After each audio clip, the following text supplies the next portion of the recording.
Hey everyone, and welcome to the show. In a place like Hebron, it's almost like you can feel the weight of history and conflict, right? Yeah. It's like this constant tension between the past and the present, where people's lives are so deeply intertwined with the politics of the region. And that's exactly what we're diving into today with The Human Oh, Scale. yeah. Lawrence Wright's thriller really grabs you from the start. It takes you right into the heart of the Israeli-Palestinian conflict. But it's not just like a dry history lesson or anything. It's like this really personal and gripping story about identity, loyalty, and what conflict really costs people on like a human level. Right. Definitely check out the link to the book down in the description if you haven't already. And you know what? While you're down there, hit that like button and subscribe if you're into these kinds of deep dives. Okay, so where do we even begin with this book? So much going on. Well, one thing that really struck me is how the story drops us right into this specific place and time. Hebron in the West Bank in late 2023. Like, this isn't some far-off conflict. It's happening now. Right. You feel the immediacy of the situation right from the first page. Yeah, absolutely. And then you have these characters all with their own complicated backstories and also connected to this land. Like Tony Malik, the American guy with Palestinian roots, dealing with memory loss after an injury. He's in Hebron for his cousin's wedding, thinking it's just a family thing, but it's like he stumbles right into this huge mess. Mm-hmm. It makes you think about how even what you think you're just visiting, the past can pull you back in, especially in a place like that. Oh, definitely. And then there's the murder, right? Jacob Weingarten, the chief of police, found murder. Brutally murdered. Yeah, beheaded, and his body's left in an arid cemetery. I mean, talk about a statement. They just screams that this is not some random act. It's like a deliberate provocation meant to stir up tensions. Totally. And then there's Yossi Bengal, the acting chief of police now, and he's the one leading the investigation. Right. But he's got this whole other layer to his character, too. He's the son of Holocaust survivors. I mean, can you imagine the weight of history he carries with him? How that must shape how he sees everything, how he approaches this investigation. Yeah, that's a really good point. His relationship with Hebron, with both the Israelis and Palestinians there, it's got to be so complex. Totally. Okay, and then we have Dina Abdul Malik, Tony's cousin who's getting married to Jamal. Right. Her family's been in Hebron forever, so they're tangled up in all these layers of history and loyalty. And you get the feeling early on that there's a lot more to her story than just wedding planning. Absolutely. And Jamal, her fiance, he's a butcher. It's such an everyday kind of job. Yeah. But even he, with his own history and perspective on the conflict, he gets pulled into the chaos, too. It's like nobody can escape it. Right, exactly. So we have this murder, all this tension, and these characters with their own baggage. Where do we go from here? Well, the immediate reaction to Weingarten's death is, well, panic and suspicion, especially within the police force and the settler community. Like in Kiryat Arba, you see it with Berger, right? Oh, yeah, Berger. He's like ready to point fingers, jump to conclusions. It shows how easily fear and prejudice can take over in this kind of environment. Absolutely. And it makes Yossi's job even harder, trying to be objective when everyone around him has already made up their minds. Right. But then Yossi finds these secret files that Weingarten kept. And that's where things get really interesting. The files, right. Tell me about those files. What's in them? It's this weird mix of stuff. You've got info on Arab families, Israeli figures, even like song lyrics. Song lyrics? What? Yeah, it's bizarre. But then there are lists of informants, really sensitive information. And then there's a file on Yossi himself. Wait, what? Weingarten had a file on Yossi. Yeah, with details about his family, his time in the IDF. It's like, what was Weingarten doing with all this information? Was he trying to blackmail people? Or was he, like, investigating something, some kind of conspiracy? Maybe. It's also mentioned that there was a file on Rab Cohen, too, which kind of brings religion into the mix. Oh, yeah, that's right. It's like Weingarten was trying to connect all these seemingly random dots. What was he trying to uncover? Who knows?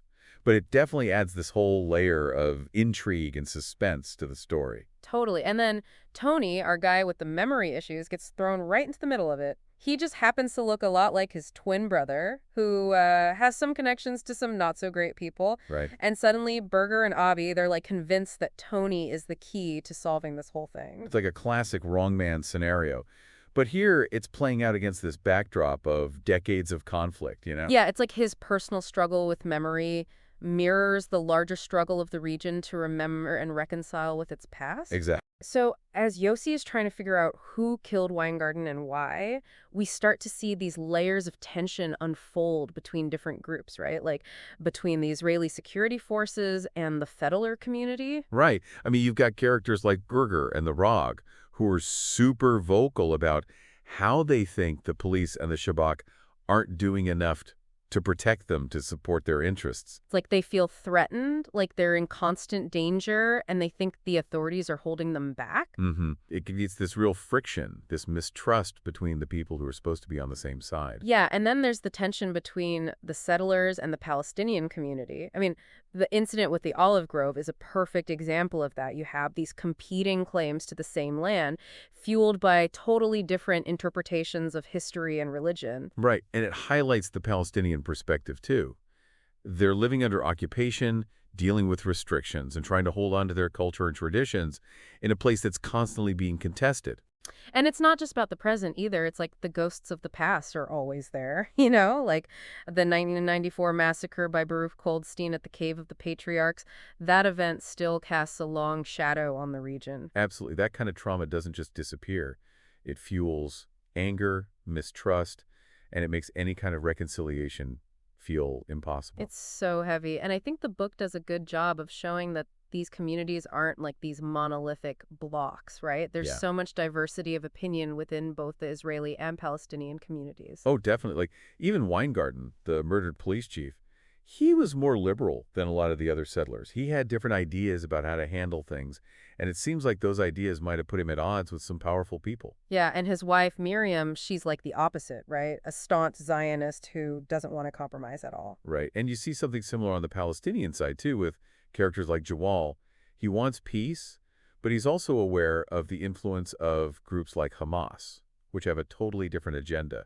It's like everybody's stuck in this impossible situation trying to navigate these competing loyalties and ideologies. And then you have Tony right in the middle of it all, trying to figure out who he is while everyone else is trying to figure out who they think he is. Exactly. It's like his journey for self-discovery becomes a metaphor for the whole region trying to grapple with its identity and its future. So as Yossi's investigating, what are some of the key things he finds that start to point him in the right direction? Well, there's the video footage from Weingarten's camera. It shows him meeting with Tony, but because of Tony's Emery issues, nobody knows what they talked about or if anything important happened. Right, so it puts Tony under suspicion even more. Exactly. And then there's the whole question of motive, right? Like, why would someone kill Weingarten in such a brutal way? Was it political? Was it personal? Or is it something else entirely, like that whole drug trade thing that comes up? Yeah, that's interesting. It suggests that there might be these criminal networks operating in the shadows, adding another layer of complexity to the whole thing. Like everyone's playing their own game and nobody knows all the rules. Right. And then you have Dina's role, which gets more and more suspicious as the story goes on. Yeah, with her family history and possible connections to Hamas, it's like she's caught between two worlds and she can't trust anyone. Right. And then there's that guy Zayat, the bomb maker. Oh yeah, Zayat. He's bad news. Yeah, he's connected to Hamas. And Tony has this weird encounter with him in the past. It makes you wonder what role he might have played in all of this. And then the head, right, Weingarten's head shows up in Jamal's butcher shop. I mean, talk about a twist. Oh, yeah, that was shocking.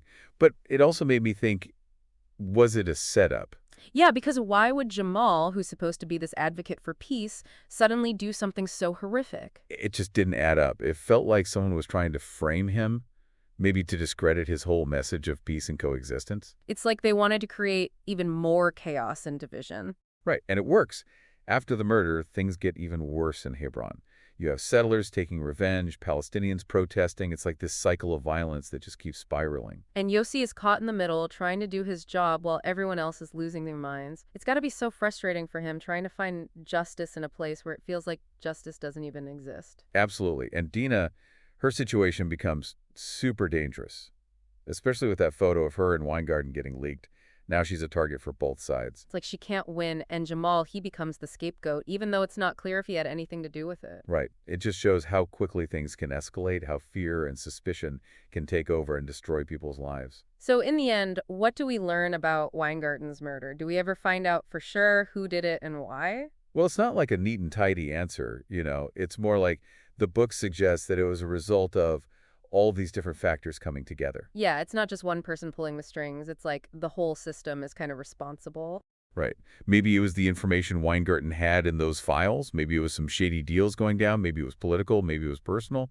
Or maybe it was all of those things. It's like the conflict itself created the conditions for this to happen. Exactly. And for the characters, there are consequences. Dina ends up leaving for America with Tony, trying to escape the whole mess. It's like she has to leave her home just to find some peace. Yeah. And Yossi, he's still there, still trying to make things right, even though he knows it might be impossible. It's kind of a bleak ending, isn't it? It is, but it's also realistic. It shows how hard it is to break free from the cycle of violence, how the past keeps haunting the present. The human scale, right? It really makes you think about the human cost of conflict, how it ripples outwards and affects everyone.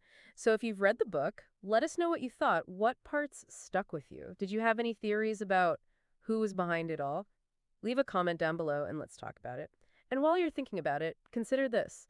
In a place where everyone has a story, where every stone holds a memory of conflict, can individual acts of kindness or understanding ever really make a difference?